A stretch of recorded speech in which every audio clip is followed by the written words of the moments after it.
This is the Sales Gravy Podcast. I'm Jeb Blount, best-selling author of Fanatical Prospecting, Sales EQ, Objections, and Inked, and I'm here to help you fill up your pipeline, close bigger deals, and rock your commission check.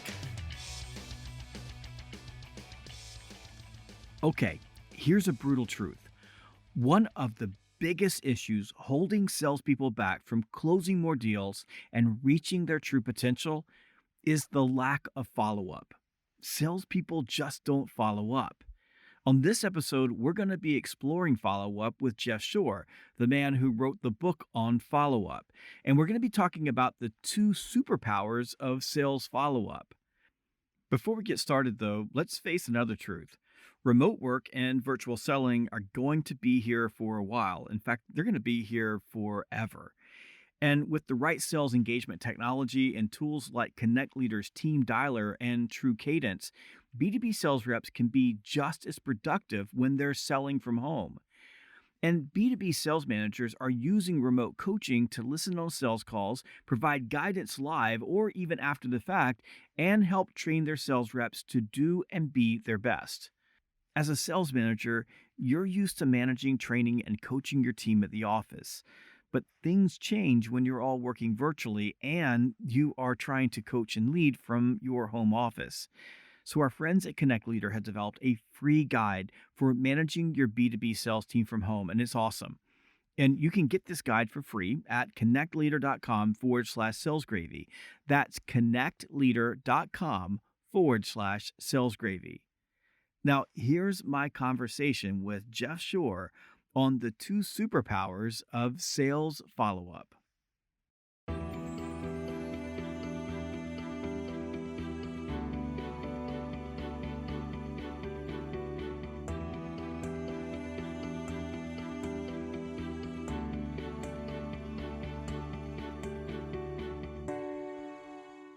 Hi, this is Jeb Blount. I'm back in the clubhouse with Jeff Shore, the author of the brand new book, Follow Up and Close the Sale.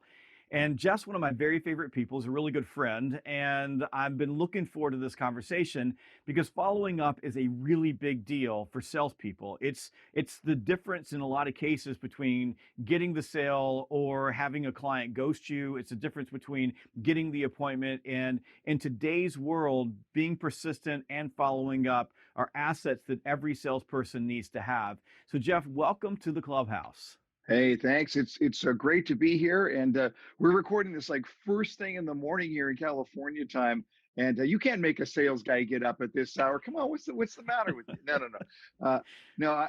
To me, I love the morning hours. I had a business coach who once said, "You're either making money or figuring out how to make money." So this is my figure out how to make money time, and I love those early hours. It's all good. I love that. Well, Jeff, I guess the question to start with is, what was your inspiration for writing this particular book? Well, look, I'm passionate about the subject like you are, but if you do an Amazon search on follow-up books in the first place, it's pretty thin as far as what's out there in the first place. But I think the main concern is that I actually enjoy follow-up. I think follow-up is fun. I don't think most salespeople do.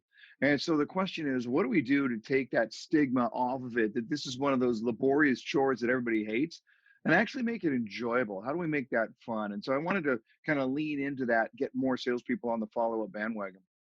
Well, I remember when you were thinking about writing the book, you came to me and said, "I'm thinking about writing a book on follow-up. Yeah. Have you written a book on follow-up?" I was like, no, but it's a Yeah. great idea to write this book. And you go, "Well, you can't write it because I've already got it." Well, listen, I didn't want to compete with you, Jeff. That was the deal. But there's a void on it. Listen, a lot's been written, a lot's been said, not a lot has been codified into that single book. So I wanted to have that sort of resource that you could either read through, programmatically, or just be able to say, "Hey, I'm really soft in this area. What do I do?" and dive into that chapter. Well, salespeople just don't follow up, and I'll be honest with you. I don't know why. Like I've never been able to figure out exactly why people don't. But let me tell you this really easy story, and this may get you fired up. So I speak at a lot of conferences, and in a lot of cases, I'll go to the trade show that's attached to the conference because I get to meet salespeople there and meet people that could potentially be my customers. I go Totally. shake everybody's hands, and I went to this one booth, and they were making these little tags for bags. And I was intrigued because it was a really cool looking tag. And I thought this would be great to make those for sales gravy. And then I could put my logo on them and I could hand them out to my clients because they're not that expensive. So I talked to the salesperson, said, here's my contact information. And if you will call me on Monday, I'll get you everything that you need, including my credit card. And I'd like to place an order for 1,000 of them. Yeah. So the salesperson shakes my hand and says, that sounds really, really good. Never called, never followed up, never did anything. I never heard Yeah. from him again. Yeah. That just, and it made no sense to me whatsoever. And I'm not going to Right. chase them down because I'm not doing their job for them. Right. Yeah, and that's exactly what you would have to do at that point. And that's what I so part of the premise that I make is that not following up is inherently disrespectful because you are forcing somebody to do something that you're being paid to do. And listen, throughout the book there are similar stories. Early on, I had a right when I was starting to write the book, I had a ghostwriter actually come to me and say, "Hey, let me write this book for you." And she tried to pitch me on the idea and said, "I'll learn your language, I'll write it." All you have to do, Jeff, is you have more money than you have time. You give me some of your money, I give you your time back. It was actually a good pitch. It was a good presentation. And then she never followed up. And then I ran into her about 3 months later. She goes, "You never got back to me." That's what she said. "You never got back to me." And I'm like, "I never got back to you? You didn't follow up about a project about follow up. How could I, with any integrity, even think about handing you that project?" So, yeah, I think those stories are out there. But again, when it comes down to your original question, like why don't salespeople follow up? I think the brain is always looking for the easiest way to do anything. And I think too many salespeople think that follow up is not fun and not hard. And therefore, no, I'm sorry, not fun and too hard. And they don't want to lean into it. So, what do we do here to make it much more enjoyable and frankly a lot easier? 'Cause I don't think it's as hard as most salespeople make it out to be.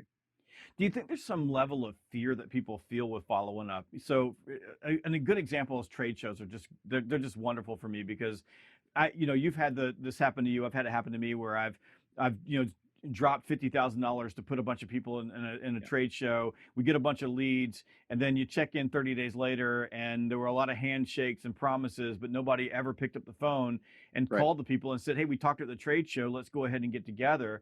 Do you Yeah. think there's just some fear that we had a great conversation? If I call them, then they're probably going to tell me no. Yeah, right. That's there's that leftover baggage of intrusion marketing. Am I going to be seen as a telemarketer? Salespeople like to be liked. That's okay. But I think one of the big problems there that you just pointed out was that oftentimes when we think about our follow-up programs, it's I'm going to follow up in 48 hours or a week or whatever. And I would argue that this is ridiculous. That the emotional altitude has waned so significantly within 48 hours that I'm not saying you're wasting your time, but why would you not want to lean into that conversation while the emotion was still very, very high? So, to me, the two superpowers for salespeople when it comes to follow up: speed and personalization. If we can get back to these people very, very quickly and make sure that we're bringing in their personal situation into the follow up, then it's not intrusion marketing. I'm not a telemarketer. I'm not somebody who's calling up to harass you. I'm calling up to help solve your problem. And that speed factor is critical. Most salespeople wait too long to do their follow up. That's something we've been talking about a lot lately is speed, and it's Yeah. the old paradigm of follow up. So we've pulled that from the days of the pure outside salesperson, and so you have a big territory, and your territory is mapped out, maybe Monday territory, Tuesday territory, Wednesday, Thursday, Friday. So if I meet with you on a Thursday, I'm typically going to set my next meeting for the following Thursday when I'm back in Yeah. that part of my territory again, Right. Right. and I think salespeople do the same thing with follow up. So they've got this paradigm. It's well, I'll follow up in a week. And Yeah. I love that you said speed. One of the things that we've found to be true in our own business is when we get an inbound lead. So we've got all kinds of lead booklets out there. We've got ebooks, that type of thing. What we found out is that if we call someone within 30 minutes of them downloading our ebook, that our contact rate and conversation with them is about 50%. So about half of them answer the phone and have a conversation. And of the people that do have a conversation, 80% of them set a future appointment with us. If Yeah. we wait a day, the number drops to about 5%, just Yeah. one day. And you think about that, how crazy it is. But if you think about even inbound leads, I think the stats are that something in the neighborhood of 50 to 60% of inbound leads never even get a call, never get followed up on. When you think about what marketers refer to as the bounce off rate, when I get to that page on a website that says, "Give me your name and address and email, whatever, and we'll get back to you." what percentage of people bounce off of that page without giving that information? It's about 97% across all industries in the United States. So if somebody is going to give you that information, what does it mean? It means that they have a significant need and they're at a time of high emotional altitude. And listen, there's no question about it, Jeb. You preach the idea that emotion reigns, that people buy on emotion. Well, the reason why you're having such a success rate calling within 30 minutes of that lead is because that emotional altitude is still high. And the longer we wait to call somebody, the more that emotional altitude wanes. Now, even if they do remember that they left something on a website saying, please call me, you're still catching them in a mindset that's not what you want. The earlier, the better. And here's just when you were talking about walking the floor and having a conversation with somebody, if I'm that salesperson that just had a good conversation and I've got your card, what am I going to do? While I see you walking further down the aisle, I'm going to pull out my cell phone. I'm just going to write a quick text message. You know what? I talked to a lot of people, as you would guess. That was a great conversation. Thank you so much. Look forward to chatting with you later on this afternoon or whatever it is. And what did you just do? You made an impression. You told them that you cared. You put your phone number into their phone. So when you do call, it's already there. You extended that emotional altitude. It cost you zero. And it made quite an impact. And that's the idea. The idea of 48-hour follow-up is foolish to me. This is crazy. So let's talk about speed. So there's different Yeah. places in the sales cycle where people need to follow up. Can you Yeah. walk us through, from a speed standpoint, a couple of the places that are these pivot points in the sales conversation where follow up is necessary, Yeah. and how people should be compressing time in those situations? Yeah. Well, I think it starts by looking at it and saying that I'm a contrarian to some with the concept that I'm going to follow up with my leads until they buy or die. And sometimes I look at it and I go, you know what? You got limited resources here. Who do you want to spend time with? Somebody you talked to, 6 months ago or whatever. Now, if it's a massive account and it's going to take a long time, I totally get it. Lean into that. As long as you're continuing to solve their problem, stay with it. But for this small little fish to invest hours and hours over months and months and months, I'm not sure that I fully agree. So I would rather look at it and say that those first few days after the initial presentation are critical in the follow-up time frame.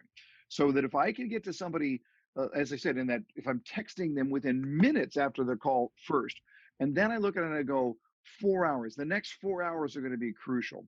Because if you made your pitch and they did not say yes, they said not yet, then what happens in those next 4 hours are very, very important. They're not going to rush right off to their next thing. They're still processing, they're still researching, they're still thinking. So the emotional altitude stays high. So here's the question, the 4 hour question. What problem can I solve? What problem can I solve in the next 4 hours so that by the time I get back to them, if it's at an 11 o'clock appointment, by 3 o'clock, here's a significant problem that I'm going to solve that you may not have even asked for. But this is how I'm going to stay in touch and let you know I'm going to treat you just like I would treat somebody that I've already got a multi-million-dollar account. We haven't even said yes.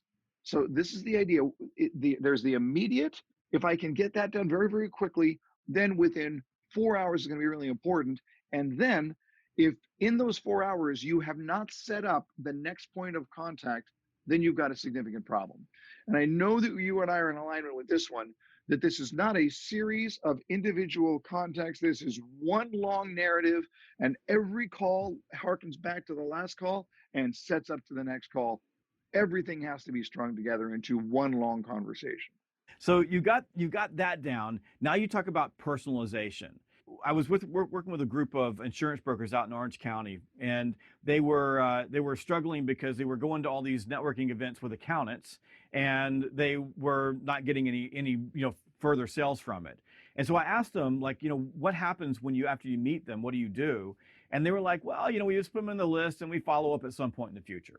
I said, well, that's not going to work for you. You need to follow up within 24 hours. And what I basically say to them is, as soon as you walk away, you send a LinkedIn connection. I mean, literally, I shake your hand, Totally. you turn your back, I send a LinkedIn connection. That evening, I send you a text message and say, let's go ahead and get together on Thursday. Yeah. And then I'll send you an email and make a phone call, etc. But I also advise them, you had a conversation with Jeff, for example, at the conference. And when you were having that conversation, you weren't talking about business. You were talking about how many kids do you have or what have you. That's what we do at events like that. Yeah. On the back of their business card, because they handed you one, write down some key points. And Yeah. then when you send them your LinkedIn connection request, and when you send their text message, you go, thank you for so much for telling me about your kid's baseball game. I was so intrigued by your story. Looking Yeah. forward to connecting. So using Right. something personal that you learned in the conversation. I can't remember everything, which is why I usually write those things down. As soon as you turn your back, I go, learn these things, and then I have that information. That's Yeah. how I personalize those types of follow-ups. What do you Right. recommend in terms of Yeah. personalization? Well, first of all, if you didn't do your job right initially, you can't personalize. So if your entire sales conversation up to this point has been procedural and product based and driven by just the tech or whatever it is, you're going to have a very difficult time personalizing. So we have to lean into that relationship and find out what are those nuances about the customer. But here's the way that we frame that: what problems do they need solved? That's always the question. What problems they need solved? If we think about that from all of our follow-up efforts, if I'm constantly thinking, how do I solve problems? How do I solve problems? How do I... Listen, you solve all of their problems, you're their person. That's it. So I'll give you an example of this to be able to make it personal. I was working with a company that installs leaf guard systems, right? Mhm. These are all their salespeople that Yeah. are going to pitch leaf guard. And what do? They go out to the customer's house, they try to get the order, they make their presentation, you know. So in this case, they go, it's a first visit, they do have all the measurements, they have to come back afterwards with a proposal. So there's a little waiting time right there. I would venture that most salespeople don't take advantage of that waiting time. That waiting time, nothing happens in the waiting time, but this is a great time to increase that personalization. Well, as it comes up in the conversation in the original presentation, this guy he's in his late 60s and he fell off a ladder cleaning his gutter. His problem is not dirty gutters. His problem is broken leg. Yeah. So as part of the follow-up, he says, I'm going to be working on this. This is all good. And just so you know, if you choose not to go in this direction, I'm going to set you up with somebody who can clean your gutters on an annual basis. And I was like, well, that was gutsy. That was risky. But he was looking at it and saying, you could pay, what he was saying was you could pay year after year after Mhm. year after year after year, but don't go up on Yes. your ladder again, right? So this is the idea. How do you find those things about your customer? And it's not difficult, Jeb. It's really, really not. It's just that it's the kids, it's the vacation spot, it's the bottle of wine, it's the baseball team. There's this is why God invented the weather, so salespeople would have something to connect with their customers. We can always find something. I like that. And one trick that we've been teaching people lately that's had tremendous results. I work a lot in B2B. So, Yeah, and typically in B2B, you're making a prospecting call. I'm setting an appointment with you for an initial meeting. So there's a time between the prospecting call and the initial meeting. And especially in virtual selling, we end up having a lot more of those meetings be canceled, if you want to say it that way, or people are no shows if yeah, you're meeting on a video call versus say on in person. And the same thing for inside sales. When you're setting up a meeting by phone, there's going to be a lot more people that are going to no show or cancel on you when you're right. showing up for a phone meeting. It's just Yeah, easier.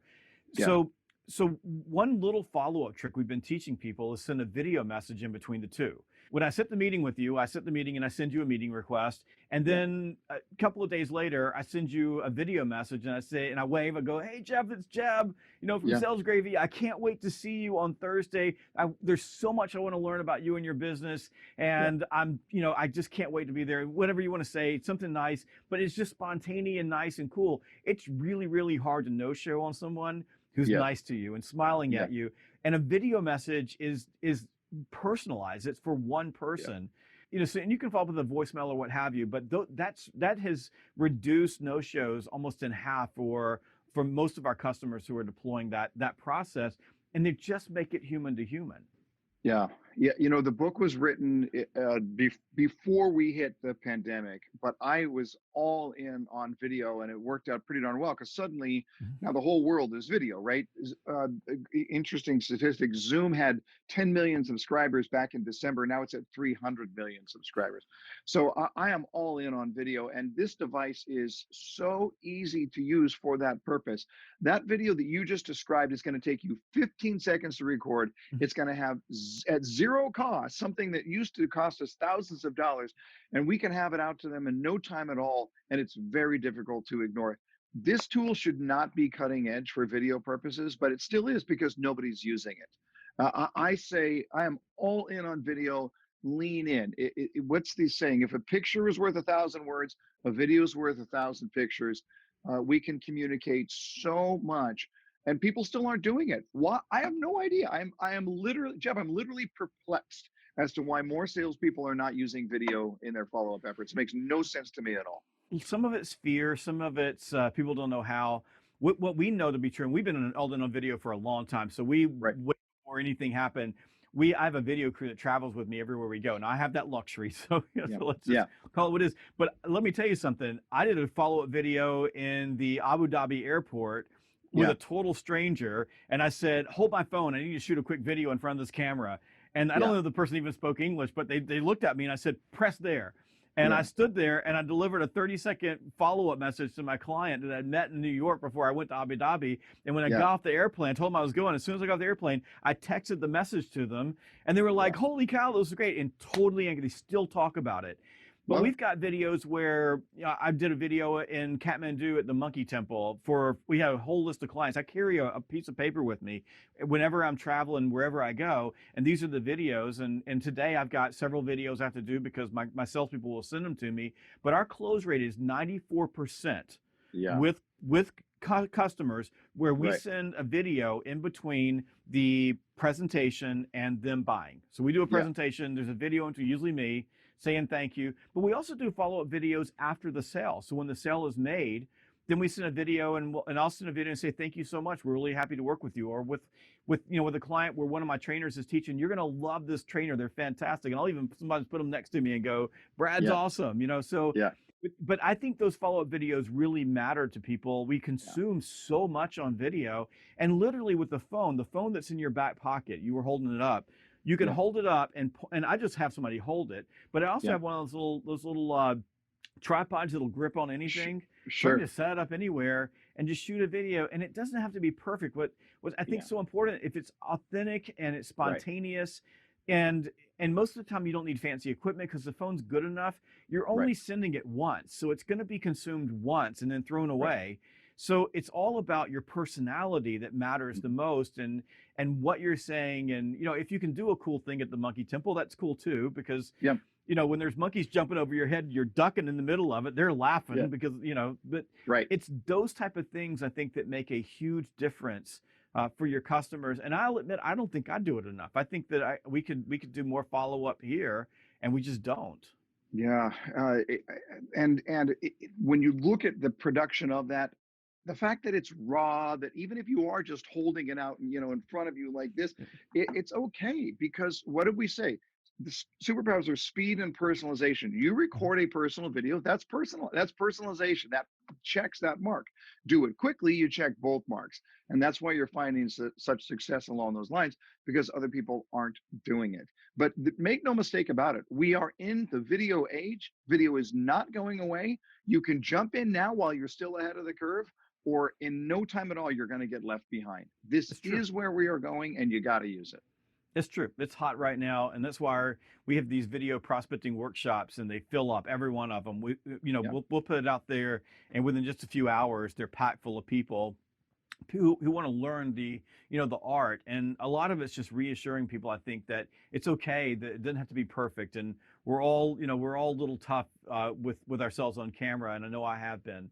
But I also want to think, people think about direct messaging. So Yeah. from Instagram to Facebook Messenger, and they're going to be Right. making a little bit more integration with that, Yeah. with LinkedIn, with Twitter.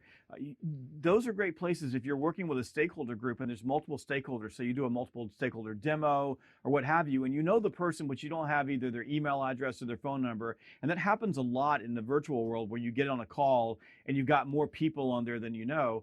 You Right. can just go around, the gatekeepers go around everything, skip past all the junk, and you just go to one of the social media networks and you just send a direct message there. And the direct message can be really simple. It could be, Jeff, it was really nice to meet you, and you can send that through a connection request. It was really nice to meet you today on our virtual call. I'm looking forward to hearing other questions you have, hearing your feedback, and it's a really nice way to get connected to the person. And then the follow up is personalized because they were there and you were there. So Yeah. you can use all of those different channels to connect with people and follow up and leave text messages, video messages, voice messages. All of those are available to you on those channels. So I think, from my opinion, my standpoint, there's never been a time in human history where it was easier to communicate with people in so many different ways so fast and make Mhm. it so personalized. Right, right. And it's not going away anytime soon. So this is the idea. Do you want that sale? Prove that you want the sale. That's just prove it. That's all you got to do. You got to prove it to your customer that you want the sale. So what are you willing to do? We're not talking about moving mountains here. There's not some complicated algorithm. I would argue that one of the most important things that you can do in your follow-up efforts is just to sit and think for about 30 seconds about a creative way to be able to reach out to this customer. Mhm. When I say creative, I don't mean we're baking cakes. I mean it's just very simple. What do I know about this person? How do I solve a problem that they don't have? Just that little bit of mental power can make all the difference in the world, because you're going to prove that you out care. If you want the sale, prove it. Well, one of the things that I do with, especially with high value prospects that I know I've got to nurture over the long hauls. They're not in a buying window right now. They're not going to Yeah, buy anything. So calling them every day and going, I really want your business, right. isn't going to do anything other than Completely. chase them Totally. away. So what Yeah, I do is I put them on a monthly text plan. So I know yeah, them, they know me. So I don't text yeah. people that don't know me. We've met before. They pushed me off. They made a decision to do business with my competitor. There, wasn't the time right, blah, blah, blah, whatever the case is. And all I do is I'm always on the Wall Street Journal, and I use a little tool called Feedly to bring blogs in from different Yeah. industries Mhm. and a little bit of Google Alerts. So I've got a lot of information coming in. So every single day I'm just scanning for things for myself in a lot of cases, but I'm aware of the industries that they're in. And so when I find a good article for them that I think is relevant to their situation, I just grab the article and I text it to them and I'll say, hey, Jim. In fact, I ended up landing a meeting with the senior vice president of a very large company Mhm. because it was something that was happening in his industry and he hadn't read it yet. And I grabbed the article, snipped it from one of the industry blogs and said, hey, Jim, I thought you might be interested in this article. I thought it was really good. And he just Yeah. texted me back and said, thank you. Hey, I'm going to be over in I'm going to be over in Atlanta. Would you be Mhm. interested in getting together for lunch? And boom, there we are. We're having Yeah. a sales conversation. And all I did was, and it's systematic. This is not something that's random. I've Right. got my list of my prime, my what I call conquest accounts, the ones that I want. Mhm. But I Mhm. just stay top of mind. But Yeah. I'm relevant. I'm not sending them junk that they don't need. Right, because this goes back to what we were talking about earlier. Go solve their problem. So even just the idea of being ill-informed about something that's happening in their industry or business and art, that's a problem that they don't even know they have. Go solve their problem. Yep. Or if you're looking, you're saying, you know what, I'm seeing something interesting. I'm seeing an interesting trend that I've heard from Yes. several clients. I just want to let you know about that, even without asking for something in return, just to be able to solve their problem. Here's information you do not have right now. So if I'm constantly asking the question, what should they know? How can I serve? I think we tend to look at follow up as take. I don't look at follow up as take. I look at follow up as serve. How do I just make you better at what it is that you do? Everybody knows how this game is played. You know I want your business because I asked you for it on our first meeting. There's no secrets here. But now how do I serve? Yeah. How do I think through what would make this person more effective, more productive in what it is that they do? So if I could maybe wrap what you said up in one word, it sounds like what you're saying is that a lot of follow up is about nuance. It's about understanding the playing field for each prospect, each customer, Yeah. and so you get what type of follow up you would work with on them. So an example would be, I sold a big account called Fujifilm at one point in my career. I left the buyer 52 voicemail messages in a row every day. Yeah. Every morning Yeah. at 9 o'clock, I left him a voicemail message. Same voicemail message. I didn't change it. It was the same one Mhm. every single day. People are like, "Oh my God, how could you do that?" I mean, 52 times. That's stalking. I'm surprised you didn't put you in jail. Yeah. And what I explain is he had a contract expiring with my competitor. those contracts have evergreen clauses in it. So that contract was going to renew if he didn't Hmm. tell my competitor that he didn't want to renew. And Yeah. every other competitor in my territory was chasing that account because it was a $1.2 million deal. Right. If that contract renewed or he signed with someone else, I'm going to be locked out of that deal for 5 years because Yeah. of the way the contracts worked in our industry. So I had absolutely nothing to lose by calling this cat every Right. day for 52 days Right. because there was going to be a point in time in about 60 days where it wouldn't make any sense anymore. We would cross the evergreen threshold. Yeah. So he finally called me back and said, "Are you ever going to quit calling me?" And I went, "No, not until you see me." And I Yeah. saw him and I closed that deal and I went to Maui for our President's Club. I wouldn't do that with everybody. I wouldn't do, I mean, Right. there's a million other prospects that I would never do that for. I wouldn't stalk Yeah. them. So you got to know like the prospect that you're following up on. And by the way, where you are. So there's a difference Yeah. between, I think, following up after you've delivered your final presentation, right? Yeah. To following up on a deal that's in a buying window and there's a spot to a long-term client to after a trade show. So Yeah. I'm curious on what your advice is because I'm sure this is the number one question you get. I might be wrong, Jeff, Mhm. but I'm guessing the number one question you get is, Jeff, so how many times should I follow up? Right. I hear that all the time. And I think you are absolutely right, Jeb, from the perspective that I do not prescribe to this follow-up plan.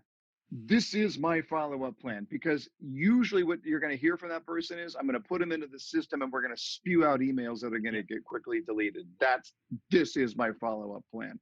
So we always default to what's easy, not to what is right. And so I want to look at it and suggest that it doesn't take much to craft an individual follow-up plan for the people that for each individual person you're working with. It's where we're not talking about something really difficult. Now, look, if a lead just goes ice cold on you and it wasn't that high target a lead anyway, okay, fine. There's room for your CRM to be able to, so you can say, hey, it's probably time to reach back in. I get all that. But that's not what I'm talking about here. I'm talking about those immediate conversations. You just got an internet lead that came to you, or you just had a presentation, or whatever it is. What happens immediately? How can I craft the plan? It doesn't take long to be, and I point this out, I lay this out point by point in the book. It doesn't take long to be able to say, what am I going to do for this person in order to serve? Everybody knows what's going on here, but how do I serve? How do I solve their problems? If I can use speed and personalization, I'm miles ahead of everybody else. So the last one is following up after you've delivered your final proposal. Yes. And this is the question. There's a difference between following up in that you demonstrate desperation. So, Yes. as I always teach salespeople, buyers have a really funny way of running from salespeople who chase them. So Yeah. this is the nuance piece. So you deliver the final presentation, and then you're calling to see if they made a decision. Yeah. There's a difference between that and then the salespeople who don't follow up at all, Yeah. mostly because they're afraid to hear the truth, right? They know that Right. they're not going to close the deal, but they don't just get it on the table. And so they Yeah. hold off waiting. And like you said, time is not your friend here. So the longer you wait, the more likely Yeah. you're not going to get a call. That's right. Talk to us a little bit about how you teach salespeople to understand the difference at the close. In Yeah. some cases, you're going to close the deal on the spot. But in my world, where we sell complex deals, very often people need to go and sit down with their team. They need to think through the options. They need to look Yeah. at the proposal. And it would be really nice if we could sell everybody, look, go for the juggler and close, but that's just not Yeah. reality in sales. Right. So you do have to follow up. You do need to Yeah. show people you care, but there is a very fine line between desperation Yeah. and letting things sit too long. And I'm Yeah. just curious on how you teach that. Well, first of all, let's talk about how not to teach it. Our mutual friend, Art Subject, talks about what he calls the parole officer follow up. Just checking in, which is, and you might as well finish the sentence, just checking in to see if I'm going to get paid on Right. this deal, because that's really what's happening when you say just checking in. So, first things first, let's take the term just checking in and get it out of our vocabulary. There's no value that's being provided to a client when you say, I'm just checking in to protect my own interests. Let's just get that one out of there right from the very beginning. But then I would look at it and say, just because the proposal is already there, it's on the table, doesn't mean it's time to stop serving. So if I'm asking the question, what can I do to either solve problems or to give them assurances they don't yet have? And I think one of the best ways to do this is, speaking of video, you should have your best clients on video. talking about their experience. And this is a great time to be able to come in after the fact and say, here's a client that we did business with. This is the problem we solved. They were in a similar situation as you. Now, if you don't have that, there's this thing called Zoom. Where we can get on a video call with one of our existing clients and say, hey, can we just chat just a little bit? I want to lay it down and record it. It's just a 5-minute conversation about your experience that I want to send to the client. Because at that point, what's happening? They're in this deliberation phase and they're trying to figure out, should we do this? Will I get hurt if I do this? Is this a good move? So a little reassurance from somebody who's not me might be a good way to do it. In other words, Jeb, the creativity does not stop just because the proposal's on the table. How do I make it easier for them to make a decision? If you answer that question, then the method is going to fall out right in front of you. I like that. So I love make it easier. Another option is to provide education, so you can provide Sure. additional insights to the Totally. different Yeah. stakeholders. And then what my salespeople do, we talked about this a little bit earlier, but after they deliver a proposal, they drive me crazy. So they find me, they write a little script, they give me the bullet points, and Yeah. they say, you know, go have a kind of a conversation. In the physical world, what I used to do, Jeff, was I would take my regional vice president with me or anybody who had VP on their business card. Like if you flew in to have a meeting and you had VP, I'm the sales guy sitting outside the conference room going, hey, I need you to go on a deal with me because no executive is going to say no if there's money on the line. And I Yeah. would take them with me and they would close the deal because they were never going to lose. They weren't going to walk out and leave the deal. So they would do Right. whatever they had to take to get it. This is a little harder in the virtual world. So what my salespeople do is they bring me in, they give me the script, and after they deliver the proposal, they have me send a video message to the customer. We typically will make those a little bit more produced and basically help them make a decision by telling them how much we appreciate them, how we're going to serve Totally. them, what we Yeah. do, how we help our customers. We do send testimonial video testimonials afterwards, but it's a really good in between that keeps things going. And like you said, doesn't come off as self-serving No. and I hate just checking in. Like Right. those are like the three words you should never have come out of your mouth, right? It's just Right. awful. Yeah. So fantastic conversation on follow up. Let me give you the final word here. So a couple of things. Your final advice to salespeople on follow up, the one thing that you think everybody needs to know right now, and then Yeah. tell people how they can get the book and learn more Sure. about you. Yeah. I want to end with this advice. Have fun. If you are not having fun with this, your client is not going to have fun with it. So just get creative, have a little fun, ask the question. Look, worst case scenario is you're going to lean into this, you're going to have a little fun, and they're not going to buy from you. Well, guess what? This wasn't going to happen anyway. So if I'm looking at it and saying, how do I just leverage the relationship and just have a little fun? If you have fun, you're going to increase the chance that they have fun. And when that emotional altitude rises, you get a better chance of doing this. So have fun. Learn to enjoy follow up. If it's a drag, you're doing it wrong. You can get the book on Amazon, and anything you want to follow here from me personally, our Saturday 5-minute sales training videos, they're free. Just go to jeffshore.com. Everything's there on jeffshore.com. Awesome, Jeff. It was so nice to spend time with you. You were one of the true gentlemen in our business, and I appreciate you taking time with me here in the clubhouse. Thanks for having me on, Jeb. It was fun. I hope this episode inspired you to start following up. And I bet there is a prospect or opportunity in your pipeline that you should go follow up with right now. And while you're on your way to following up, don't forget to download your free guide to managing your B2B sales team from home. And if you're not a sales manager, get the guide for your sales manager. You can pick it up at connectleader.com/salesgravy. That's www.connectleader.com/salesgravy.